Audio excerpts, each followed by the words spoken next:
AIT की online class में आप लोगों का स्वागत है। आज हम लोग को जीएसटी पोर्टल के बारे में देखना है। तो ये जीएसटी पोर्टल हमारा जो है, जैसे ही हम गूगल पे टाइप करते हैं gst.gov.in, तुरंत ही हमारा ये पोर्टल ओपन होता है। ठीक है, पूरे भारत के जितने भी व्यापारी हैं सब इसी पोर्टल पर लॉगिन करते हैं और सारे लोग इसी पोर्टल के माध्यम से अपना रिटर्न फाइल करते हैं, टैक्स का जमा करते हैं, चालान बनाते हैं। सारा वर्क इसी पोर्टल के माध्यम से होता है। यहाँ तक कि रजिस्ट्रेशन और कैंसिलेशन भी इसी पोर्टल के माध्यम से होता है। तो चलिए हम एक आईडी से लॉगिन करके आपको दिखा रहे हैं कि जीएसटी पोर्टल पर लॉगिन होने के बाद कैसा दिखाई देता है। तो जैसे आप यहाँ पे ओपन करेंगे gst.gov.in, सबसे पहला विकल्प आपको मिलेगा लॉगिन का।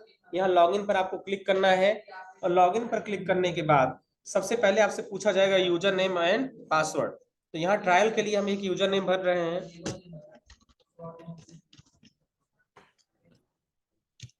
और यहाँ पर एक पासवर्ड भर रहे हैं। नीचे में कैप्चा कोड भरना है 182206 और लॉगिन बटन पर क्लिक करना है। ऐसा करने पर ही ये देखो ऑनलाइन लॉगिन हो जाएगा। तो सबसे पहले ये डैशबोर्ड दिखा रहा है। ये ग्रीन होने का मतलब क्या कि आपने टाइम से फाइल कर दिया है। ठीक है, अब यहाँ से हम क्या क्या काम कर सकते हैं। सबसे पहले देखो, जो बिजनेस का मालिक होगा उसका नाम यहाँ पे दिखाई देगा। ठीक, बिजनेस का रजिस्ट्रेशन नंबर दिखाई देगा, आपका आईपी एड्रेस यहाँ दिखाई देगा जिस एड्रेस के थ्रू आप लॉगिन कर रहे हैं। अगर हमको अपना सर्टिफिकेट डाउनलोड करना हो, जो जीएसटी के रजिस्ट्रेशन का सर्टिफिकेट है, तो हम वहाँ उसको कहाँ से डाउनलोड करते हैं। हमें जाना होता है सर्विसेज में, और सर्विसेज में जाने के बाद यूजर सर्विसेज, और यूजर सर्विसेज में जाने के बाद हमें एक ऑप्शन मिलता है व्यू डाउनलोड सर्टिफिकेट।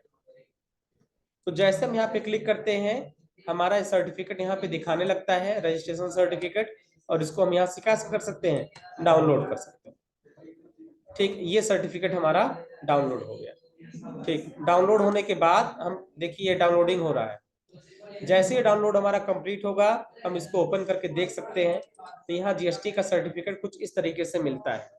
रजिस्ट्रेशन होने के बाद जीएसटी का सर्टिफिकेट, लीगल नेम में बिजनेस के मालिक का नाम होता है, ट्रेड नेम में बिजनेस का नाम होता है, एड्रेस होता है। ठीक, रजिस्ट्रेशन कब से हुआ वो डेट होता है। ठीक है, यहाँ एक क्यूआर कोड दे रखे हैं। उसके बाद यहाँ पर जो है बिजनेस के बारे में इंफॉर्मेशन आपको दिया जाएगा। उसके बाद बिजनेस के मालिक का नाम यहाँ दिया जाएगा, और एक पार्टी का हमने ऐसे लॉगिन करके आपको दिखा दिए हैं। ठीक है, उसके बाद अब हमें इस पे रिटर्न कैसे फाइल करना वो चीज ध्यान समझना है। सबसे पहले हमें जाना होता है डैशबोर्ड पर। डैशबोर्ड पर जाने के बाद आपको जाना होता है फाइल रिटर्न पर, और जैसे फाइल रिटर्न पे जाते हैं तो सबसे पहले आपसे पूछा जाएगा कि कौन से फाइनेंशियल ईयर का है, कौन से क्वार्टर का है और कौन से मंथ का है। तो फाइनेंशियल ईयर आप सिलेक्ट करते हैं 23-24, क्वार्टर हम सिलेक्ट करते हैं जो भी क्वार्टर होगा अक्टूबर से दिसंबर के बीच का, और यहाँ पे पीरियड सेलेक्ट करते हैं अक्टूबर नवंबर दिसंबर जो भी आपका पीरियड है।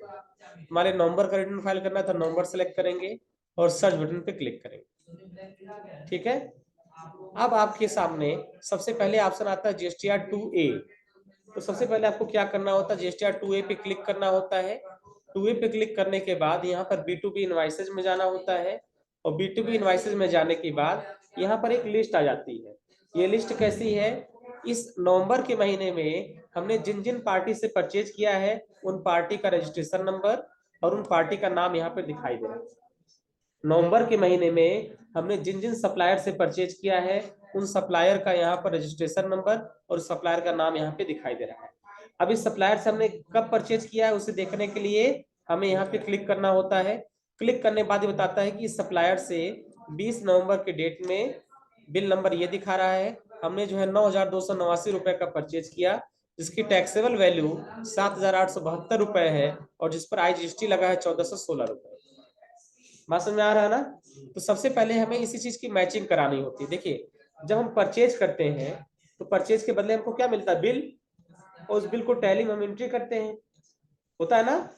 तो टैली में हमारे पास परचेज रजिस्टर में उसकी एंट्री हो जाती है, और वो उसी अमाउंट को हम यहाँ से मैच कराते हैं कि जो परचेज रजिस्टर में हमारा इनवाइस दिख रहा है वो सारा इनवाइस यहाँ पर दिख रहा है या नहीं, उसी की मैचिंग होती है। बात समझ आया। परचेज रजिस्टर में जितने इनवाइस दिख रहे हैं, मान लो हमने 10 लोगों से परचेज किया, 10 लोगों ने हमको बिल बना कर दे दिया, उसकी एंट्री हमने टैली में कर लिया, तो हमारा परचेज कितना हो गया, 10 इनवाइस हो गया। वो 10 हमें यहाँ पोर्टल पर दिख रहा है या नहीं, हमें इस चीज की मैचिंग करानी होती है, ठीक है, क्योंकि वो तो हमारा ऑफलाइन डेटा आ रहा है, हमने परचेज किया, उन्होंने बिल बना कर दे दिया और लाके हमने कंप्यूटर में चढ़ा दिया, और ये डेटा हमारा ऑनलाइन सर्कुलेट होकर आ रहा है, तो ऑफलाइन डेटा हमारे ऑनलाइन डेटा से मैच कर रहा है कि नहीं, इसकी मैचिंग कराने की जरूरत होती है। क्यों? क्योंकि आप परचेज करने पर आप टैक्स पे करते हैं, टैक्स पे करने के वजह से आपको आईटीसी मिलती है, और उस आईटीसी को बेनिफिट आपको तब मिलेगा जब आपका सप्लायर आपका रिटर्न फाइल किया हो तब। बात समझ में आ रही ना? इसलिए जरूरी है कि जितना परचेज हमने किया है वो सारा परचेज हमारे पोर्टल पर शो करे, वो सारा पोर्टल पे हमारा दिखाई दे। तो यहाँ पर इसीलिए दिया जाता है कि सप्लायर का देखो नाम दे रखा है, आप इस सप्लायर से क्या क्या परचेज किए, यहाँ पे क्लिक करेंगे बताएगा कि सप्लायर 27/11 के डेट में आपने 1,31,112 रुपए का परचेज किया, जिसकी टैक्सेबल वैल्यू 1,11,111 रुपए 78 पैसे। ये सारा डेटा हमारा कहाँ से मैच होना चाहिए, हमारे जीएसटी के परचेज रजिस्टर से। अच्छा, मान लीजिए परचेज रजिस्टर में किसी पार्टी का नाम दिया गया है और उस पार्टी का डिटेल यहाँ पे नहीं शो हो रहा है, यानी उस पार्टी ने अपना रिटर्न फाइल नहीं किया, ऐसे केस में हमें क्या करना होगा, उस पार्टी को टेलीफोन करना होगा, कॉल करना होगा, उसको बताना होगा भाई अपना रिटर्न फाइल कर दीजिए, क्योंकि अगर वो रिटर्न फाइल नहीं करेगा तो जितना टैक्स में पे करके गुड्स खरीदा है उस आईटीसी का लाभ हमको नहीं मिलेगा, और जब आईटीसी हमको नहीं मिलेगा तो हमारे ऊपर टैक्स लायबिलिटी अपने आप बढ़ जाएगी। भाई किसी महीने हमारी टैक्स लायबिलिटी 10 रुपए की है, लेकिन आईटीसी हमारे पास 5 रुपए पहले से है, तो टैक्स कितना देना पड़ेगा, केवल 5 रुपए।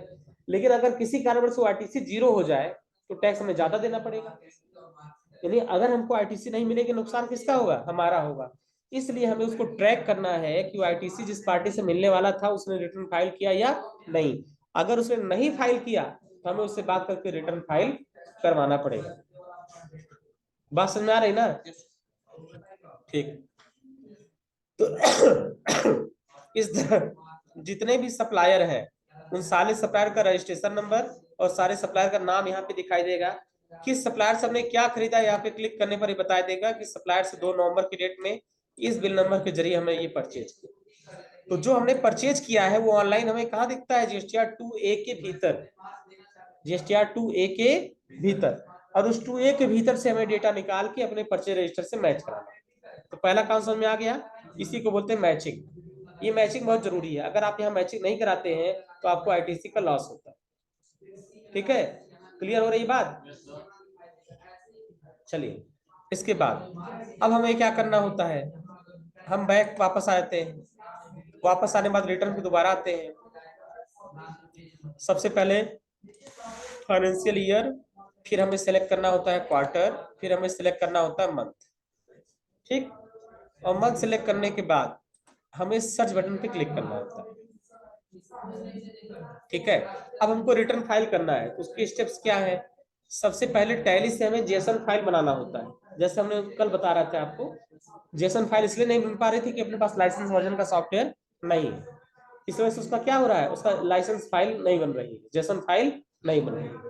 तो हमें करना क्या पड़ता है, उस जेसन फाइल को यहाँ पे अपलोड करना होता है। कैसे करना है ध्यान से देखिए, ये नवंबर का फाइल हो चुका है इसलिए यहाँ पे नहीं दिख रहा है, हम यहाँ दिसंबर सेलेक्ट करते हैं और सर्च बटन पे क्लिक करते हैं।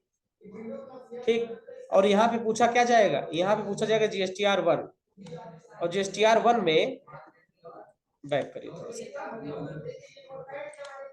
हमने दिसंबर लिखकर सर्च किया, यहाँ सबसे पहले क्या दिखा रहा है, दिसंबर का जीएसटीआर 1, और हमने बताया था कि R1 की फाइल करने की आखिरी डेट अगले महीने की 11 तारीख होती है, यानी दिसंबर का रिटर्न हम कब फाइल करेंगे, 11 जनवरी। अब अगर हमने जेसन फाइल पहले से बना रखा है, अब अगर जेसन फाइल हमने पहले से बना रखा है तो हमें करना क्या होता है, प्रिपेयर ऑफलाइन बटन पे क्लिक करना होता है, क्लिक करने के बाद चूज फाइल पे क्लिक करना होता है और अपनी उसी जेसन फाइल को सेलेक्ट करना होता है और सेलेक्ट करके ओपन कर देना। ऐसा करने से वो फाइल हमारे यहाँ पे अपलोड हो जाती है और टैली का जो भी डेटा होता है हमारा R1 से संबंधित वो सारा डेटा हमारा पोर्टल पर आ जाता है। बात समझ आया? और पोर्टल पर आने के बाद फिर हमें क्या करना होता है, हम यहाँ से कैंसिल कर देते हैं और कैंसिल करने के बाद हमने रिटर्न को ओपन करते हैं, ओपन करके पहले सेव करते हैं और सेव करके फिर उसको हम फाइल कर देते हैं। ठीक है, हमने सेलेक्ट कर दिया दिसंबर का मंथ, मान लीजिए कि हमने अपलोड कर चुके हैं, तो हम R1 पे क्लिक करेंगे। R1 पे क्लिक करने के बाद यहाँ जो भी इंफॉर्मेशन होगी, इंफॉर्मेशन ऑटोमेटिक भर जाएगी। और भरने के बाद सबसे पहले हमें क्या करना पड़ता है, जनरेट समरी पे क्लिक करना होता है। और जनरेट समरी पे क्लिक करने के बाद फिर हमें यहाँ पे थोड़ा सा रिफ्रेश करना होता है। और जैसे रिफ्रेश करते हैं ऑप्शन आता है रेडी टू फाइल। और रेडी टू फाइल आने के बाद हमें क्या करना पड़ता है, प्रोसीड टू फाइल पे क्लिक करना होता है। प्रोसीड टू फाइल में सारा समरी दिखाने लगता है ऑटोमेटिक, जो अपलोड किया था वो समरी ऑटोमेटिक यहाँ पे दिखने लगेगा। और दिखने के बाद फिर हमें क्या करना पड़ता है, यहाँ फाइल स्टेटमेंट बटन पे क्लिक करना होता है। ठीक है, इसको हम थोड़ा सा रिफ्रेश करते हैं। और रिफ्रेश करने के बाद हम यहाँ पे क्या करते हैं, फाइल स्टेटमेंट के बटन पे क्लिक करते हैं। और जैसे फाइल स्टेटमेंट बटन पे क्लिक करते हैं, हम रजिस्टर्ड नंबर पर एक ओटीपी आएगा, ओटीपी भर के जैसे सबमिट करते हैं, रिटर्न हमारा फाइल हो जाता है। बात समझ में आ रही है ना? तो रिटर्न फाइलिंग का यही तरीका है। सबसे पहले हमें जेसन फाइल बनाना है, बनाने के बाद पोर्टल पर अपलोड करना है, अपलोड करके उसको सेव करना है, सेव करके सबमिट करना है, और सबमिट करके उसको क्या करना है, फाइल करना है। यही इतने स्टेप्स हैं। ठीक है, जिस तरह R1 के बारे में बताया, ठीक ऐसे 3B के बारे में भी दे सकते हैं। आप यहाँ से वापस आइए जीएसटी रिटर्न पे, और यहाँ पे आप मंथ सेलेक्ट करिए, सर्च करिए, और यहाँ पे दिख रहा है ना 3B। 3B अभी नहीं आया क्योंकि अभी महीना ये पूरा नहीं हुआ दिसंबर का, इसलिए 3B यहाँ पर दिखाई नहीं दे रहा है। 3B को भी सेम इसी तरीके से अपलोड करते हैं। हम क्या करते हैं, प्रिपेयर ऑफलाइन पे क्लिक करते हैं, चूज फाइल पे क्लिक करते हैं, और अपनी 3B वाली फाइल को उठा के अपलोड करते हैं। यानी टैली से जो जेएसएन बनाया था उसको हमें यहाँ पे क्या कर देना होता है, अपलोड करना होता है। और यही जीएसटी रिटर्न फाइलिंग के स्टेप्स होते हैं। तो कोई काम कठिन नहीं है। सबसे पहले तो कोई स्टेप्स क्या है, आप किसी भी महीने का अगर रिटर्न फाइल कर रहे हैं, उस महीने का परचेज की एंट्री कर लीजिए, सेल्स की एंट्री कर लीजिए, क्रेडिट नोट और डेबिट नोट, और उसके बाद उसे क्या करिए, जीएसएन फॉर्मेट में कन्वर्ट कर दीजिए। और जीएसएन फॉर्मेट में कन्वर्ट होने के बाद उस फाइल को आप लाके जीएसटी के पोर्टल पर अपलोड कर दीजिए। अपलोड करने के बाद आपको सेव करना है, सबमिट करना है, और ओटीपी से लेके इसको फाइल कर देना है। बस ये इतने स्टेप्स। ठीक है,